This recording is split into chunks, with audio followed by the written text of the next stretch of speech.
Good morning. Today is October the 9th, 2012. Tony here, and I just wanted to share a little information with you. I thank God for allowing us to wake up this morning and giving us yet another opportunity, yet give Him praise. Something that came across my mind a short time ago, how God has blessed us and how He's enabled us to be a help to people who are less fortunate than we are.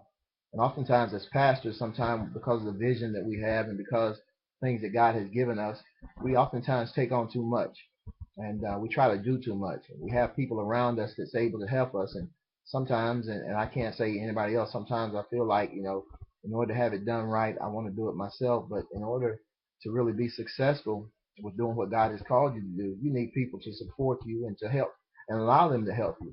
And, I know that recognize that, any individual with God on their side is a majority, but God has enabled us again to get help from each other. We need each other. We need that human touch. We need that human assistance.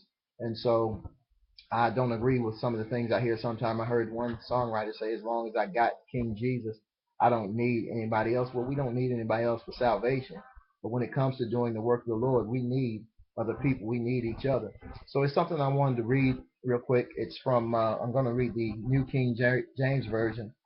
And this is where God has allowed the Israelites to have victory over the Amalekites. And coming from the 17th chapter, I'm going to read the 8th verse through the 13th verse.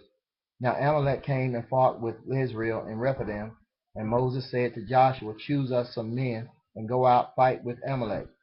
Tomorrow I will stand on the top of the hill with the rod of God in my hand. So Joshua did as Moses said to him, and he fought with Amalek. And Moses, Aaron, and Hur went up to the top of the hill. And so it was, when Moses held up his hand, that Israel prevailed. And when he let down his hands, Amalek prevailed. But Moses' hands became heavy, so they took a stone and put it under him, and he sat on it. And Aaron and Hur supported his hands, one on one side and the other on the other side. And his hands were steady until the going down of the sun. So Joshua defeated Amalek and his people with the edge of the sword. Here is a perfect example where God has gifted someone. We're talking about Moses. He's called him to be a leader, called him to be a deliverer, and but he also caused Moses to recognize his own weakness. Here you have the armies fighting in battle, and as long as Moses' hands were upheld with the rod of God in his hand, the Israelites prevailed. But again, Moses being weak, his hands becoming weak, his hands becoming heavy, he began to lower his hands, and then the Amalekites would prevail.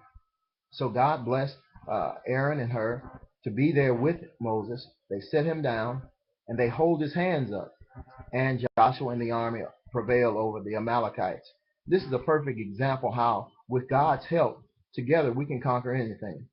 It doesn't matter how gifted you are. It doesn't matter how anointed you are. God may call you to do a great work. But let us not think as pastors, as leaders, we can do it all by ourselves. Again, we are human. We become weak. And again, it doesn't matter the vision that God gives you. You're going to need somebody else. One songwriter said, as long as I have King Jesus, I don't need nobody else. Well, that statement really isn't true. You don't need anybody else when it comes to salvation but Jesus. But when it comes to doing the work of the Lord and to accomplish great things, we do need each other. We need a human touch. So I like to leave you with this. Whenever there's something going on in your life and you want God to do great things, recognize that you're going to need somebody else to help you do whatever it is that you want to do. As a pastor, don't take on too much. Don't try to do everything. I know sometimes we may feel that, if it's done right, I've got to do it. Well, let's recognize this too. God has blessed people, has gifted people with abilities and strengths that we may not have. You may be the leader, but you're going to need somebody else to help you lift up your hands in those times of need when you become weak. So these are the closing words for today. And I'd like to leave you with this. This is our motto at our church. We are better together. Be blessed.